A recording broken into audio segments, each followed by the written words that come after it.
ईरानी शासन के समर्थन में बड़ी रैली इस वक्त हो रही है। तेहरान की सड़कों पर भारी भीड़ उमड़ी हुई है। ईरानी शासन और सेना के समर्थन में नारेबाजी की जा रही है।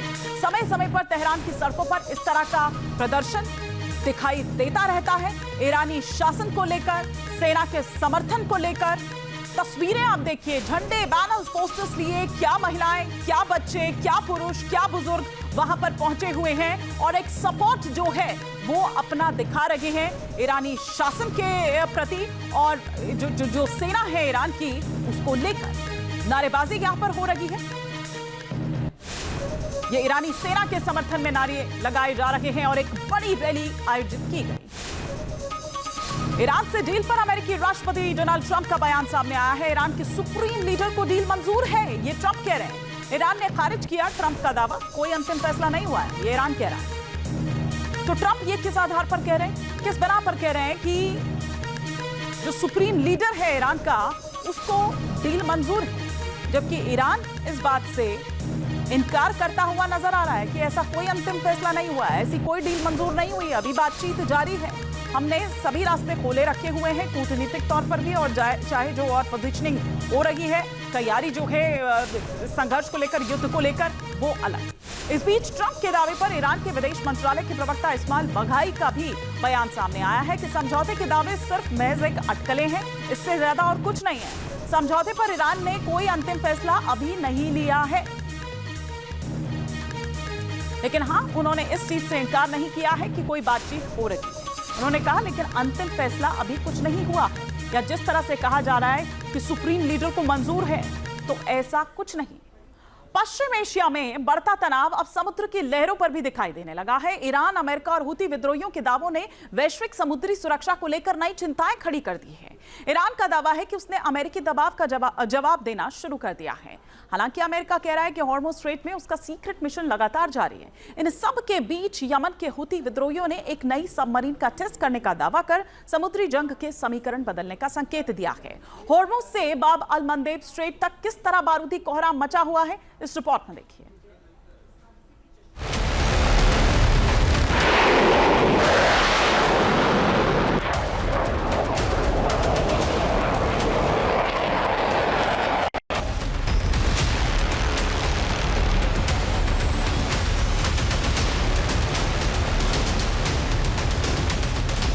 अमेरिका ईरान में घमासान, हॉर्मुज़ बना जंग का मैदान।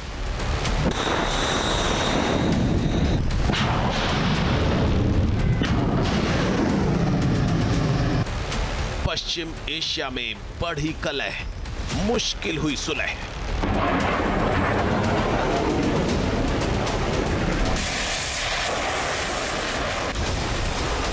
फारस की खाड़ी में तनाव एक बार फिर चरम पर पहुंचता दिखाई दे रहा है।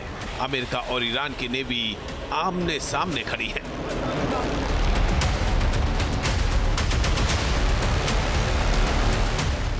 समुद्र का एक छोटा सा गलियारा हॉर्मुज़ स्ट्रेट जंग का अखाड़ा बनता दिख रहा है। वैश्विक कारोबार के लिए बेहद अहम इस समुद्री रास्ते के ब्लॉक होने से दुनिया भर में कच्चे तेल के दाम आसमान छूने लगे हैं।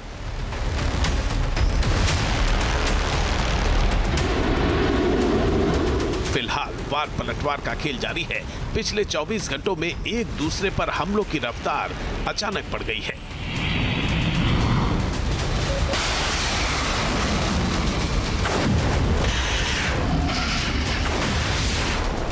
इस बीच ईरान की इस्लामिक रेवोल्यूशनरी गार्ड कॉर्प्स यानी IRGC नेवी ने दावा किया है कि अमेरिकी हमलों के जवाब में उसने हॉर्मुज़ स्ट्रेट में तगड़ा पलटवार किया है। ईरानी पक्ष का दावा है कि अमेरिकी युद्धपोतों को एंटी शिप मिसाइलों से निशाना बनाया गया।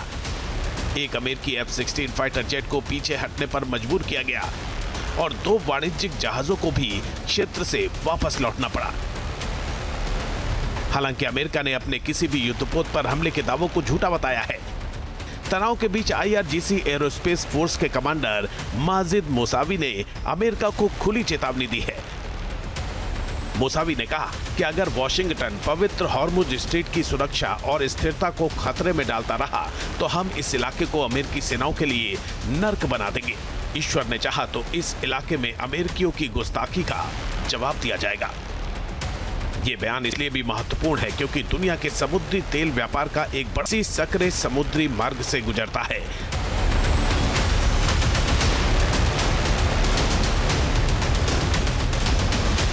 जानकारों का मानना है कि हॉर्मुज में किसी भी प्रकार की सैन्य झड़प वैश्विक ऊर्जा बाजार को हिला सकती है।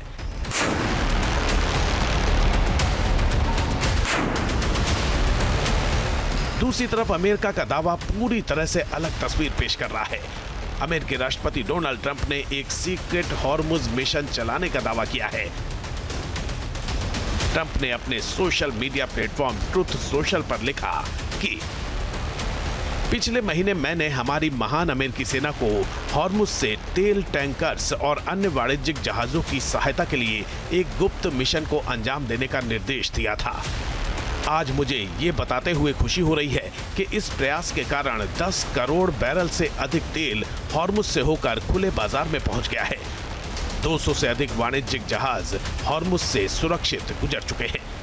ये बेहद सफल प्रयास इसलिए संभव हुआ क्योंकि हॉर्मुज पर अमेरिका का नियंत्रण है, ईरान का नहीं। उनकी सेना पराजित हो चुकी है और उनकी अर्थव्यवस्था ध्वस्त हो चुकी है। ईरान का खेल खत्म।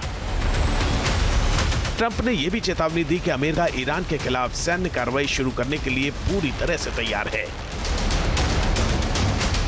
अमेरिकी रक्षा मंत्री पीट हेग्सेथ ने भी ट्रंप के सुर में सुर मिलाए। उन्होंने दावा किया कि हॉर्मुज क्षेत्र में अमेरिकी नेवी का प्रोजेक्ट फ्रीडम लगातार जारी है। हेग्सेथ ने अमेरिकी ब्लॉकेट को कामयाब बताते हुए दावा किया कि हॉर्मुज पर ईरान का नहीं बल्कि अमेरिका का पूरी तरह से कंट्रोल है। हालांकि ईरान ने अमेरिका के हॉर्मुज पर नियंत्रण के दावों को नकार दिया है। ईरान ने अमेरिकी हमलों के बाद हॉर्मुज को पूरी तरह से ब्लॉक करने का दावा किया है।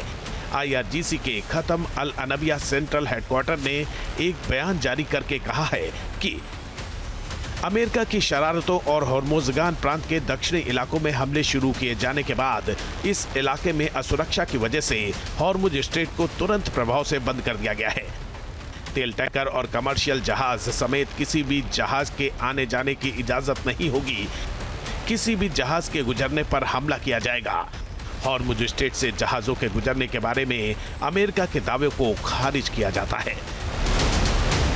यानी एक तरफ ईरान अमेरिकी ताकत को चुनौती देने का दावा कर रहा है तो दूसरी तरफ अमेरिका खुद को हॉर्मुज स्ट्रेट का संरक्षक बताने की कोशिश कर रहा है। यही वजह है कि खाड़ी क्षेत्र में सैन्य गतिविधियां लगातार बढ़ती जा रही हैं, लेकिन खतरा सिर्फ हॉर्मुज स्ट्रेट तक सीमित नहीं है। लाल सागर में सक्रिय यमन के हूती विद्रोहियों ने एक नई पनडुब्बी के परीक्षण का दावा किया है। हूती का कहना है कि ये सबमरीन सही समय आने पर सेवा में शामिल की जाएगी और समुद्री युद्ध में इस्तेमाल की जा सकती है। अगर ऐसा होता है तो बाब अल मंदेब स्ट्रेट में सुरक्षा चुनौतियां और बढ़ सकती हैं।